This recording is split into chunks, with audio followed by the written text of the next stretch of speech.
آگے اللہ تبارک و تعالیٰ نے یہ ارشاد فرمایا کہ یہ کائنات میں پھیلی ہوئی مختلف چیزیں تو پکار پکار کر یہ کہہ رہی ہیں کہ اس کائنات کا خالق، اس کا مالک اور معبود ایک ہی ہے، لیکن بہت سے لوگ ہیں کہ جو ان حقیقتوں کو پہچانے بغیر یا ان حقیقتوں پر غور کیے بغیر اللہ تعالیٰ کے ساتھ دوسروں کو شریک ٹھہراتے ہیں۔ چنانچہ فرمایا وَمِنَ النَّاسِ مَن يَتَّخِذُ مِن دُونِ اللَّهِ أَندَادًا، اس کے باوجود لوگوں میں کچھ وہ بھی ہیں جو اللہ کے علاوہ دوسروں کو اس کی اس خدائی میں شریک قرار دیتے ہیں۔ اندادن ند کی جمع ہے، اور ند کہتے ہیں کسی بھی کے کام میں کسی کا شریک ہو یا ساجھی ہو تو اس کو ند کہا جاتا ہے۔ تو ان لوگوں نے یعنی مشرکین نے اللہ تبارک و تعالیٰ کے ساتھ اس کی خدائی میں کچھ چیزوں کو شریک بنا رکھا ہے، اور اس طرح شریک بنا رکھا ہے کہ یحبونہم کحب اللہ، کہ وہ ان سے ایسی محبت رکھتے ہیں جیسے اللہ کی محبت رکھنی چاہیے۔ تو اللہ تبارک و تعالیٰ فرماتے ہیں کہ والذین آمنوا اشد حبا للہ، اور جو لوگ ایمان لا چکے ہیں وہ اللہ ہی سے سب سے زیادہ محبت رکھتے ہیں۔ تو بتلانا یہ مقصود ہے کہ اللہ تبارک و تعالیٰ کے ساتھ اس کے خدائی کے کاموں میں کسی کو بھی شریک قرار دینا یہ شرک ہے، اور اللہ تبارک و تعالیٰ کی توحید کی خلاف ورزی ہے، اللہ تبارک و تعالیٰ کی عظمت کو نہ پہچاننے کا نتیجہ ہے۔ اور یہ بات جس طرح ان لوگوں پر صادق آتی ہے جو اللہ تعالیٰ کے ساتھ بت پرستی کرتے ہیں، اللہ تبارک و تعالیٰ کے عبادت کے علاوہ بتوں کی پوجا کرتے ہیں، اس پر بھی صادق آتی ہے جو کسی کو اللہ کا بیٹا قرار دیتے ہیں، اور ان لوگوں پر بھی صادق آتی ہے کہ جو کسی مخلوق کے بارے میں یہ کہتے ہیں کہ وہ اللہ تبارک و تعالیٰ کی فلاں خدائی کے کام میں شریک ہے، مثلا فلاں بزرگ اولاد دیتے ہیں، یا فلاں ولی اللہ وہ ہماری بگڑی بنا دیتے ہیں، یا فلاں پیغمبر ہماری بگڑی بنا دیتے ہیں۔ تو یہ تصور اگر اس نیت سے کیا جائے کہ اللہ تبارک و تعالیٰ نے ان بزرگوں کو یا کسی ولی کو یا کسی پیغمبر کو اپنی خدائی کا اختیار دے دیا ہے تو یہ بھی شرک ہے، اور وہ اس کے اوپر بھی یہ آیت صادق آتی ہے کہ کچھ لوگ وہ ہیں جو اللہ کے سوا دوسرے لوگوں کو یا دوسری چیزوں کو اس کی خدائی میں شریک ٹھہراتے ہیں۔ البتہ اس میں کوئی شک نہیں کہ جو اللہ تبارک و تعالیٰ کے برگزیدہ بندے ہیں، چاہے وہ پیغمبر ہوں یا اولیاء کرام ہوں یا بزرگان دین ہوں، ان کی عزت، ان کی عظمت، ان کی توقیر وہ ان کا اس لیے حق ہے کہ وہ اللہ تبارک و تعالیٰ کے برگزیدہ بندے ہیں، لیکن اس عظمت اور توقیر اور محبت کو اس درجہ نہ بڑھانا چاہیے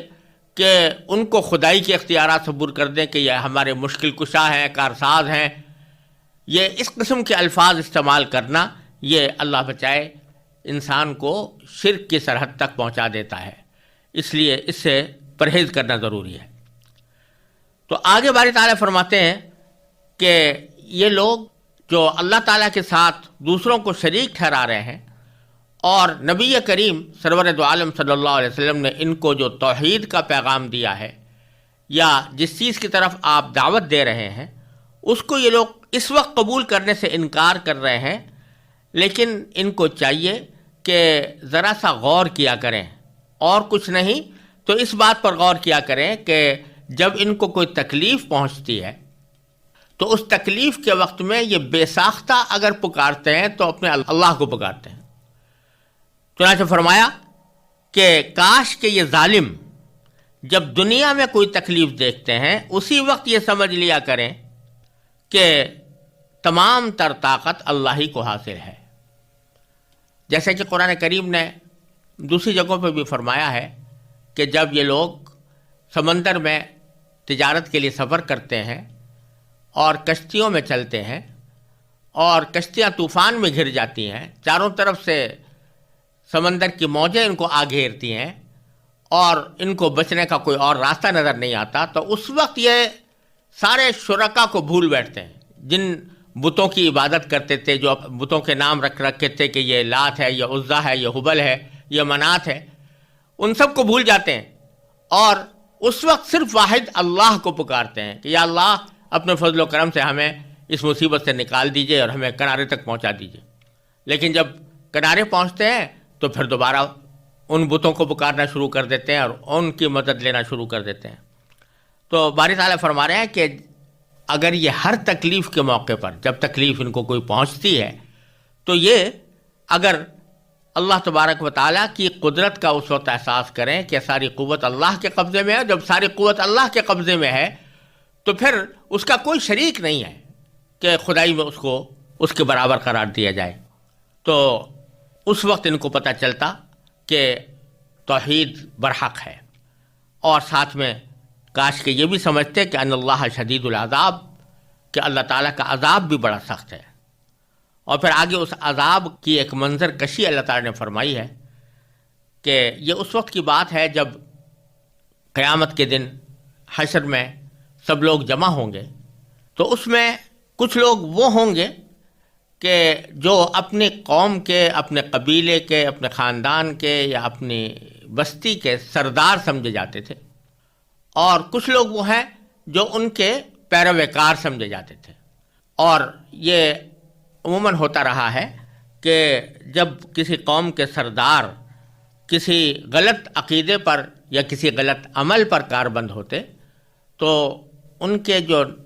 بستی کے رہنے والے عام لوگ ہیں وہ بھی ان کو دیکھ دیکھ کر انہی کا عقیدہ اختیار کرتے اور انہی کے طریقہ کار کو درست قرار دیتے. تو کوئی دوسرے الفاظ میں یوں کہہ لیں کہ جو سردار ہوتے تھے یا پیشوا ہوتے تھے وہ ان کو لے کر گئے گمراہی کی طرف. تو جب وہاں قیامت کے اندر یہ منظر سامنے آئے گا کہ یہ ہمارے سردار بھی گمراہ تھے اور انہوں نے بھی ہمیں غلط راستہ دکھایا تھا اور ہم تو ان کے پیچھے چل کر گمراہی میں پڑی گئے تھے، تو وہاں پر یہ لوگ جنہوں نے کہ اپنے سرداروں کی پیروی کی تھی وہ یہ کہیں گے کہ ہم میں جو کچھ بھی گمراہی آئی وہ ہمارے ان سرداروں کی وجہ سے آئی. تو اس موقع پر وہ جو سردار ہیں وہ کہیں گے کہ نہیں یہ گمراہی ہماری وجہ سے نہیں آئی اور ہم بالکل اس بات سے بری ہیں کہ ہم نے تمہیں گمراہ کیا تھا. اس کی منظر کشی اللہ تعالیٰ فرما رہے ہیں کہ اذ تبرأ الذین اتبعوا، جب وہ پیشوا جن کے پیچھے یہ لوگ چلتے رہے ہیں اپنے پیروکاروں سے مکمل بے تعلقی کا اعلان کریں گے، یعنی اعلان کر دیں گے جی ہمارا ان سے کوئی تعلق نہیں، ہم نے ان کو گمراہ نہیں کیا تھا. اور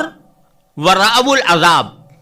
اور یہ سب لوگ عذاب کو اپنی آنکھوں کے سامنے دیکھ لیں گے. وتقطعت بہم الاسباب، اور ان کے تمام باہمی رشتے کٹ کر رہ جائیں گے. یعنی دنیا میں تو صورت یہ تھی کہ ایک سردار تھا اور دوسرا اس کا پیروکار تھا، ایک پیشوا تھا اور دوسرا اس کا متبع تھا، یا ایک استاد تھا دوسرا اس کا شاگرد تھا. وہاں یہ سارے رشتے کٹ کر رہ جائیں گے. یعنی اب استاد اپنے استاد ہونے سے انکار کر دے گا اور یہ ماننے سے کے لیے تیار نہیں ہوگا کہ میں نے اس کو غلط سبق پڑھایا تھا. اور آگے فرمایا کہ وقال الذین اتبعوا، وہ لوگ جنہوں نے ان بڑوں کی پیروی کی تھی وہ کہیں گے کہ لو ان لنا کرۃ،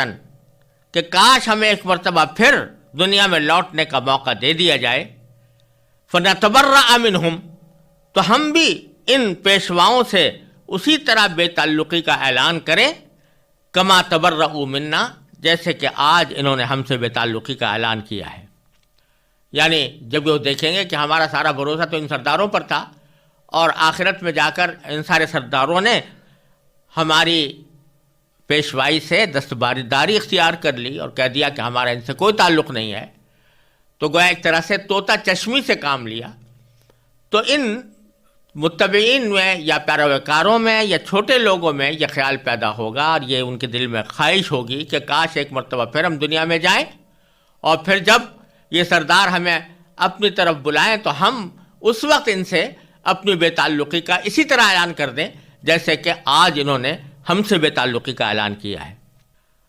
باری تعالیٰ فرماتے ہیں کذالک یریہم اللہ اعمالہم حسرات علیہم، اسی طرح اللہ تعالیٰ ان کو دکھا دے گا کہ ان کے اعمال ان کے لیے حسرت ہی حسرت بن چکے ہیں. یعنی اب یہ حسرت تو ہوگی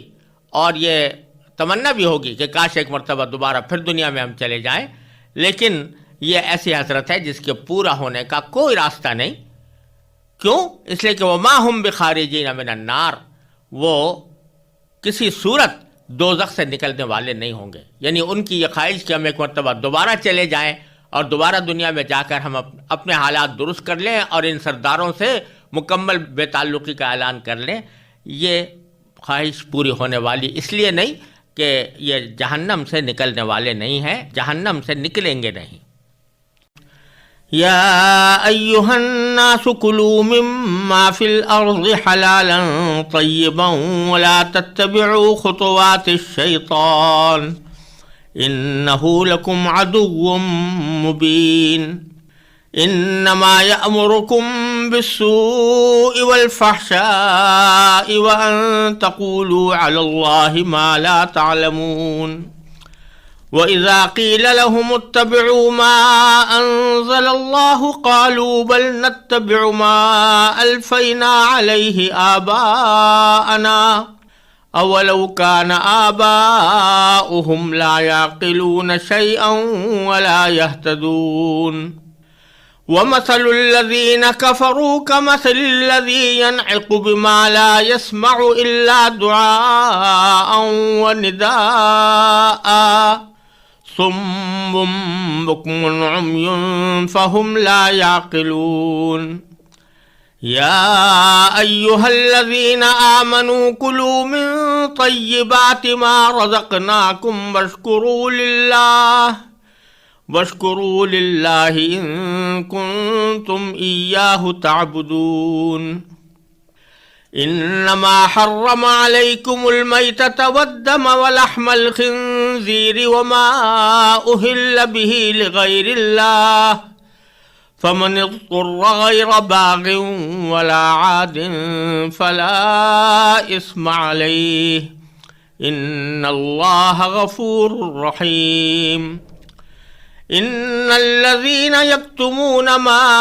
انزل الله من الكتاب ويشترون به ثمنا قليلا اولئك ما يأكلون في بطونهم الا النار ولا يكلمهم الله يوم القيامة ولا يزكيهم ولهم عذاب أليم. أولئك الذين اشتروا الضلالة بالهدى والعذاب بالمغفرة فما أصبرهم على النار ذلك بأن الله نزل الكتاب بالحق وإن الذين اختلفوا في الكتاب لفي شقاق بعيد. ان آیات کریمہ کا ترجمہ یہ ہے کہ اے لوگو زمین میں جو حلال پاکیزہ چیزیں ہیں وہ کھاؤ اور شیطان کے نقش قدم پر نہ چلو. یقین جانو کہ وہ تمہارے لیے کھلا دشمن ہے. وہ تو تم کو یہی حکم دے گا کہ تم بدی اور بے حیائی کے کام کرو اور اللہ کے ذمے وہ باتیں لگاؤ جن کا تمہیں علم نہیں ہے. اور جب ان کافروں سے کہا جاتا ہے کہ اس کلام کی پیروی کرو جو اللہ نے اتارا ہے تو وہ کہتے ہیں کہ نہیں، ہم تو ان باتوں کی پیروی کریں گے جن پر ہم نے اپنے باپ دادوں کو پایا ہے. بھلا کیا اس صورت میں بھی جب ان کے باپ دادے ذرا بھی سمجھ نہ رکھتے ہوں اور انہوں نے کوئی آسمانی ہدایت بھی حاصل نہ کی ہو؟ اور جن لوگوں نے کفر کو اپنا لیا ہے ان کو حق کی دعوت دینے کی مثال کچھ ایسی ہے جیسے کوئی شخص ان جانوروں کو زور زور سے بلائے جو ہانک پکار کے سوا کچھ نہیں سنتے. یہ بہرے، گونگے، اندھے ہیں، لہذا کچھ نہیں سمجھتے. اے ایمان والو، جو پاکیزہ چیزیں ہم نے تمہیں رزق کے طور پر عطا کی ہیں ان میں سے جو چاہو کھاؤ اور اللہ کا شکر ادا کرو اگر واقعی تم صرف اسی کی بندگی کرتے ہو. اس نے تو تمہارے لیے بس مردار جانور، خون اور سور حرام کیا ہے، نیز وہ جانور جس پر اللہ کے سوا کسی اور کا نام پکارا گیا ہو۔ ہاں، اگر کوئی شخص انتہائی مجبوری کی حالت میں ہو، جبکہ اس کا مقصد نہ لذت حاصل کرنا ہو اور نہ وہ حد سے آگے بڑھے، تو اس پر کوئی گناہ نہیں۔ یقیناً اللہ بہت بخشنے والا، بڑا مہربان ہے۔ حقیقت یہ ہے کہ جو لوگ اللہ کی نازل کی ہوئی کتاب کو چھپاتے ہیں اور اس کے بدلے تھوڑی سی قیمت وصول کر لیتے ہیں، وہ اپنے پیٹ میں آگ کے سوا کچھ نہیں بھر رہے۔ قیامت کے دن اللہ ان سے کلام بھی نہیں کرے گا اور نہ ان کو پاک کرے گا، اور ان کے لیے دردناک عذاب ہے۔ یہ وہ لوگ ہیں جنہوں نے ہدایت کے بدلے گمراہی اور مغفرت کے بدلے عذاب کی خریداری کر لی ہے۔ چنانچہ اندازہ کرو کہ یہ دوزخ کی آگ سہنے کے لیے کتنے تیار ہیں۔ یہ سب کچھ اس لیے ہوگا کہ اللہ نے حق پر مشتمل کتاب اتاری ہے، اور جن لوگوں نے ایسی کتاب کے بارے میں مخالفت کا رویہ اختیار کیا ہے، وہ زدہ زدی میں بہت دور نکل گئے ہیں۔ ان آیات کا پچھلی آیتوں کے ساتھ یہ تعلق ہے کہ اللہ تبارک و تعالیٰ نے پچھلی آیتوں میں ان مشرکین کا ذکر فرمایا تھا جو اللہ تبارک و تعالیٰ کے ساتھ دوسرے خداؤں کو، جھوٹے خداؤں کو اپنا معبود سمجھتے تھے اور اللہ تعالیٰ کے ساتھ کسی کو شریک ٹھہراتے تھے۔ اسی شریک ٹھہرانے کا ایک شاخسانہ یہ تھا کہ انہوں نے نہ جانے کس بنیاد پر بہت سے جانوروں کو اپنے اوپر حرام کر رکھا تھا۔ مثلا یہ کہ بعض اوقات کسی جانور کو وہ کسی بت کے نام پر آزاد چھوڑ دیتے تھے، جس کو صائبہ کہتے تھے، اور اسی طرح کی بہت سی رسمیں انہوں نے ایجاد کی ہوئی تھیں، جس کے نتیجے میں بہت سے جانوروں کو وہ اپنے اوپر حرام کیے ہوئے تھے، جس کی پوری تفصیل انشاءاللہ سورہ انعام میں آئے گی۔ وہاں اللہ تبارک و تعالیٰ نے ان کی ان رسموں کو قدر تفصیل کے ساتھ ذکر کیا ہے، اور یہ بتلایا ہے کہ کس طرح انہوں نے بتوں کی پرستش کرتے ہوئے اللہ تعالیٰ کی نازل کی ہوئی پاک، حلال، پاکیزہ چیزوں کو بھی حرام کر رکھا ہے۔ تو اللہ تبارک و تعالیٰ یہاں ان کے شرک کی ایک صورت بیان فرما رہے ہیں کہ ان کے شرک کا ایک حصہ یہ ہے کہ اصل میں تو اللہ تبارک و تعالیٰ ہی کو یہ حق حاصل ہے کہ وہ کسی چیز کو حلال قرار دے یا حرام قرار دے، اور شریعت کا اصل حکم یہ ہے کہ جب تک اللہ تبارک و تعالیٰ کی طرف سے یا اللہ کے رسول صلی اللہ علیہ وسلم کی طرف سے کسی چیز کو حرام قرار نہ دیا گیا ہو تو اس کو حلال ہی سمجھا جائے گا۔ تو اللہ تبارک و تعالیٰ نے جن چیزوں کو حرام کیا ان کو تو بے شک حرام کرنا، حرام ہی سمجھنا ضروری ہے، چاہے وہ قرآن کریم میں آئی ہوں یا رسول کریم سرور تو عالم صلی اللہ علیہ وسلم نے اس کی حرمت کا بیان فرمایا ہو۔ لیکن اپنی طرف سے گھڑ کر کسی چیز کو حرام قرار دینا یہ بھی ایک طرح سے شرک کا ایک شعبہ ہے، کیونکہ کسی چیز کو حلال کرنا یا حرام کرنا یہ اللہ تعالیٰ کا استحقاق ہے۔ اگر کوئی شخص یہ کہے کہ میں حرام کرتا ہوں فلاں چیز کو، تو یہ ایک طرح سے وہ اللہ تعالیٰ کے اس استحقاق میں اپنے آپ کو شریک کر رہا ہے، تو یہ بھی شرک کا ایک شعبہ ہے۔ تو اللہ تبارک و تعالیٰ ان کے اس عمل کی تردید کرتے ہوئے فرما رہے ہیں کہ یا ایھا الناس، اے لوگو، اور اس لوگوں کا لفظ جب استعمال کرتے ہیں اللہ تبارک و تعالیٰ تو اس میں مسلمان اور کافر دونوں شامل ہوتے ہیں۔ تو گویا یہ خطاب صرف مسلمانوں کو نہیں ہے بلکہ تمام انسانوں کو ہے، جن میں غیر مسلم بھی داخل ہے۔ ان کو خطاب کرتے ہوئے فرمایا کہ کلوا مما فی الارض حلالا طیبا، زمین میں جو حلال پاکیزہ چیزیں ہیں وہ کھاؤ،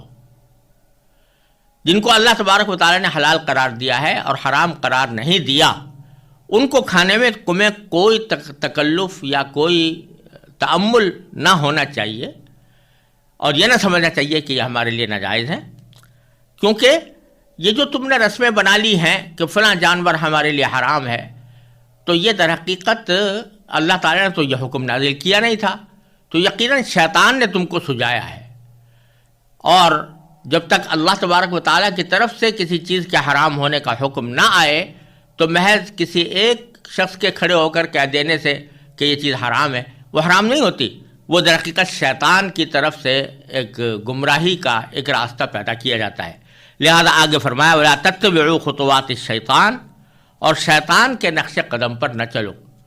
کیونکہ وہ تمہیں گمراہی کی طرف لے جاتا ہے۔ اِنَّهُ لَكُمْ عَدُوٌّ مُّبِينٌ، یقین جانو کہ وہ تمہارے لیے ایک کھلا دشمن ہے۔ اور پھر آگے یہ بھی فرمایا کہ شیطان کا تو کام ہی یہ ہے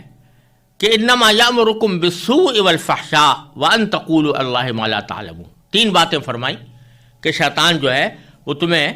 کس بات کا حکم دیتا ہے، ایک تو برائی کا، ایک بے حیائی کے کام کا، اور تیسرے یہ کہ تم اللہ کے ذمے وہ باتیں لگاؤ تمہیں جن کا علم نہیں ہے، تمہیں کسی نے نہیں بتایا کہ اللہ تعالیٰ نے یہ بات کہی ہے، لیکن تم اپنی طرف سے وہ اللہ تعالیٰ کی طرف منسوب کر دو۔ تو برائی میں تو ہر گناہ داخل ہے، مثلا جھوٹ بولنا، رشوت لینا وغیرہ وغیرہ۔ تو شیطان حکم دیتا ہے کہ اس قسم کے کام کرو، اس کی طرف انسان کو متوجہ کرتا ہے۔ اور فحشاء کا لفظ قرآن کریم میں بہت سی جگہوں پر آیا ہے، یہ ہر اس عمل کے لیے ہے جو بے حیائی کا ہو، بے شرمی کا کام ہو۔ تو شیطان جو ہے وہ بے حیائی اور بے شرمی کے کام پر انسانوں کو اکساتا ہے۔ اور تیسرا یہ کہ اللہ کے ذمے وہ باتیں لگاؤ جن کا تمہیں علم نہیں ہے۔ علم نہ ہونے کے معنی یہ کہ اللہ تبارک و تعالیٰ کی طرف اگر کوئی بات منسوب کی جائے کہ اللہ تعالیٰ نے یوں فرمایا ہے یا یہ حکم دیا ہے، یہ کسی انسان کے لیے اس وقت تک جائز نہیں ہے جب تک کہ اس کے پاس یقینی طور سے یہ علم نہ آ گیا ہو کہ واقعی اللہ تعالیٰ نے ایسا کہا ہے۔ مثلا قرآن کریم میں آ گیا ہو، اللہ کے پیغمبر آپ کو آ کر بتائے تو بے شک آپ کو علم ہو گیا کہ اللہ تعالیٰ نے یہ کہا۔ لیکن اگر نہ قرآن کہہ رہا ہے نہ اللہ کا پیغمبر بتا رہا ہے، اپنی طرف سے تم نے کوئی باتیں گھڑ لی ہے اور اس کو اللہ تعالیٰ کی طرف منسوب کرتے ہو، تو یہ در حقیقت شیطانی عمل ہوتا ہے۔ شیطان تمہیں اس پر اکساتا ہے کہ اللہ کے ذمے وہ باتیں لگاؤ جن کا تمہیں علم نہیں۔ اللہ تبارک و تعالیٰ فرماتے ہیں آگے کہ جب ان سے کہا جاتا ہے کہ بھئی تم نے اپنی طرف سے ان چیزوں کو کیسے حرام کر لیا، اللہ تعالیٰ کا تو کوئی حکم ایسا آیا نہیں تھا،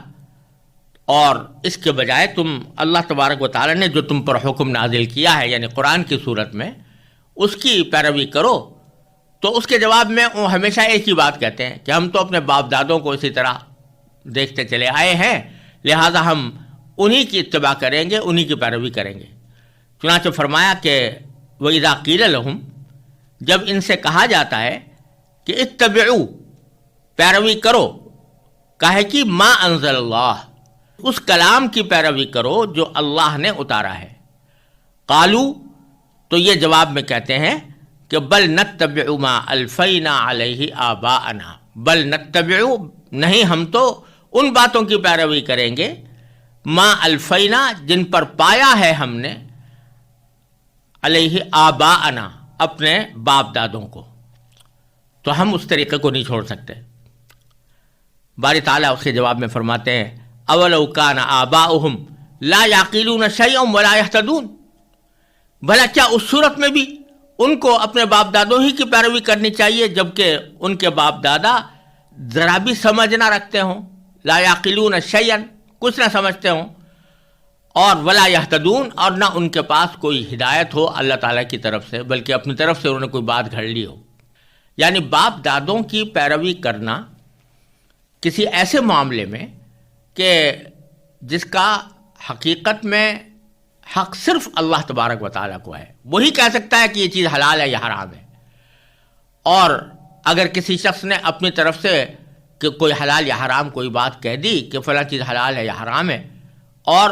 اس کے پاس اس کی کوئی دلیل ہو نہیں، نہ قرآن میں، نہ رسول اللہ صلی اللہ علیہ وسلم کے ارشاد میں، نہ کسی پیغمبر کی تعلیم میں اس کو حرام قرار نہ دیا گیا ہو، اور کوئی شخص کھڑا ہو کر کہہ دے کہ یہ چیز ناجائز ہے، تو چاہے وہ نسلاً بعد نسلن، اس کے بعد نسلوں تک اس کو برا سمجھا جاتا رہا ہو، لیکن ان لوگوں کے نسلوں کے برا سمجھنے کی وجہ سے وہ چیز بری نہیں ہو جاتی، ان کے غلط سمجھنے کی وجہ سے وہ حلال چیز حرام نہیں ہو جاتی۔ تو یہ جو کہتے ہیں کہ ہم نے صاحبہ کو حرام کر لیا اپنے اوپر، یعنی اس جانور کو جس کو بتوں کے نام پر چھوڑا ہے، تو اس لیے حرام کر لیا کہ ہم باپ دادوں سے یہی سنتے چلے آئے ہیں۔ اب باپ دادوں کے پاس تو کوئی دلیل تھی نہیں، تو یہ فرما رہے ہیں اللہ تعالیٰ کہ اگر باپ دادوں کے پاس کوئی دلیل ہو اور وہ تمہارے سامنے آ جائے، ان کے اندر عقل ہو، فہم ہو، دین کی سمجھ ہو، ان کے پاس اللہ تعالیٰ کی طرف سے کوئی ہدایت آئی ہوئی ہو، تو بے شک ان کی پیروی کر لو۔ لیکن جب ان کے پاس بھی کوئی دلیل نہیں، نہ ان کی خود ذاتی سمجھ ہے اور نہ ان کے پاس کوئی اللہ تعالیٰ کی طرف سے ہدایت ایسی آئی ہے، تو پھر ان کے پیچھے چلنا یہ کسی طرح بھی ایک عقل مند انسان کا شیوا نہیں ہو سکتا۔ یہاں ایک بات یہ بھی سمجھنی چاہیے کہ قرآن کریم کی آیات کو اس کے صحیح پس منظر میں سمجھنا ضروری ہوتا ہے۔ بعض مرتبہ اس قسم کی آیتیں اس صورتحال پر بھی چسپاں کر دی جاتی ہیں کہ بعض اوقات جب ہم یہ کہتے ہیں کہ کسی چیز کا ہمیں حکم معلوم کرنا ہوتا ہے کہ یہ چیز حلال ہے یا حرام ہے، تو وہ لوگ کہ جو براہ راست قرآن و سنت سے مسئلے کو سمجھنے کی صلاحیت نہیں رکھتے، وہ اس بات پر مجبور ہوتے ہیں کہ کسی ایسے عالم کی طرف رجوع کریں جس کے پاس قرآن و سنت کا صحیح علم ہو، اور پھر وہ جس چیز کو حلال کہتا ہے اس کو حلال سمجھتے ہیں، جس کو حرام کہتا ہے اس کو حرام سمجھتے ہیں۔ تو بعض مرتبہ امام ابو حنیفہ رحمۃ اللہ علیہ کو قرآن و سنت کا بڑا عالم سمجھتے ہیں، تو جب کوئی مسئلہ آتا ہے تو ہم ان سے پوچھتے ہیں کہ امام ابو حنیفہ رحمۃ اللہ علیہ کی اس کے بارے میں کیا فرمایا ہے، اور اس کے نتیجے میں انہوں نے اگر کسی چیز کو حلال کہا تو حلال سمجھتے ہیں، جس کو حرام کہا اس کو حرام سمجھتے ہیں۔ تو بعض لوگ اس کے اوپر یہ آیت چسپاں کر دیتے ہیں کہ دیکھو یہ تو باپ دادوں کی اتباع ہوئی۔ خوب سمجھ لینا چاہیے کہ قرآن کریم نے یہاں صاف صاف کہہ دیا کہ باپ دادوں کی پیروی اس وقت ناجائز ہے یا حرام ہے جبکہ ان کے پاس نہ عقل ہو نہ ہدایت ہو، نہ ان کے پاس دین کی سمجھ ہے اور نہ ان کے پاس ہدایت ہے۔ ہدایت کے معنی کوئی قرآن و سنت کی تعلیم ان کے پاس نہیں ہے، اور پھر وہ اپنی طرف سے کوئی بات کہہ رہے ہیں تو پھر ان کی پیروی بالکل شرک کے مرادف ہے۔ لیکن اگر کسی عالم کی پیروی اس بنا پر کی جائے کہ بھئی ہمارے پاس تو قرآن و سنت کا علم نہیں ہے، اس کے پاس ہے، اور وہ جو کچھ کہہ رہا ہے وہ قرآن و سنت کی تشریح میں کہہ رہا ہے، وہ خود اپنی طرف سے کوئی حکم نہیں نکال رہا بلکہ قرآن اور سنت کے حکم کی تشریح ہمارے سامنے کر رہا ہے، اس طرح اس کے علم پر، اس کے فضل پر، اس کے تقوی پر اعتماد کرتے ہوئے ہم اگر اس سے مسئلہ پوچھ کر اس پر عمل کریں تو اس پر یہ پھبتی نہیں کسی جا سکتی کہ یہ باپ دادوں کی پیروی ہو رہی ہے۔ اس لیے کہ کوئی بھی شخص جب کسی عالم سے کوئی سوال کرتا ہے، یا ہم لوگ مثلا امام ابو حنیفہ رحمۃ اللہ علیہ کی، امام شافعی کی، امام احمد بن حنبل کی، امام مالک رحمۃ اللہ علیہ کی کے بارے میں ان کی طرف رجوع کرتے ہیں، ان کی کتابوں کی طرف جاتے ہیں، تو ہمارے دل میں اعتقاد یہ نہیں ہوتا کہ یہ خود حلال و حرام کرنے والے ہیں، بلکہ اعتقاد یہ ہوتا ہے کہ یہ قرآن اور سنت کا صحیح علم رکھتے ہیں، لہذا انہوں نے قرآن و سنت سے جس چیز کو سمجھا ہوگا تو وہ ہماری سمجھ سے بہتر ہوگا۔ اس نقطہ نظر سے جب ہم ان کی تقلید کرتے ہیں یا ان کے حکم کو مانتے ہیں یا ان کے جس بات کو وہ حلال کہتے ہیں اس کو حلال، جس کو حرام کہتے ہیں حرام سمجھتے ہیں، تو یہ آیت اس کے اوپر صادق نہیں آتی، جس کی ایک واضح دلیل یہ ہے کہ اگر بالفرض ایک ہم پر یہ واضح ہو جائے کہ مثلا اس معاملے میں امام ابو حنیفہ رحمۃ اللہ علیہ نے جو بات فرمائی تھی اس کے خلاف نبی کریم سرورت عالم صلی اللہ علیہ وسلم کا کوئی صاف صریح حکم موجود ہے، بشرطے کہ ہم اس موضوع کی تمام احادیث کا جائزہ لے چکے ہوں اور ہمارے اندر جائزہ لینے کی صلاحیت بھی ہو، تو اس صورت میں امام ابو حنیفہ کے بجائے اس حدیث پر عمل کریں گے۔ دوسرے یہ کہ یہ کسی امام ابو حنیفہ رحمۃ اللہ علیہ کی یا کسی عالم کی تقلید اس وقت کی جاتی ہے جبکہ جزوی مسائل کا معاملہ ہو، لیکن جہاں تک عقائد کا تعلق ہے عقائد میں کسی کی تقلید نہیں ہوتی۔ اسی طرح یہاں پر عقائد کے معاملے میں کسی کی پیروی نہیں کی جاتی، قرآن و سنت کے جو عقائد ہیں بالکل واضح ہے اور انہی پر عمل کیا جاتا ہے، لیکن ضرورت وہاں پیش آتی ہے جہاں پر ہم براہ راست قرآن و سنت سے مسائل کا خود استنباط نہیں کر سکتے، تو وہاں پر ان کی فہم اور ان کے علم اور فضل پر اعتماد کیا جاتا ہے، لہٰذا اس کو یہاں پر چسپاں نہیں کیا جا سکتا، کیونکہ قرآن نے صاف صاف کہہ دیا کہ باپ دادوں کی پیروی اس وقت ناجائز ہے جبکہ ان کے اندر نہ عقل ہو نہ ہدایت ہو، لیکن عقل اور ہدایت ہو اور وہ ہدایت کی بنیاد پر کوئی بات کہہ رہے ہوں تو پھر ان کی پیروی کرنے میں کوئی مذائقہ نہیں۔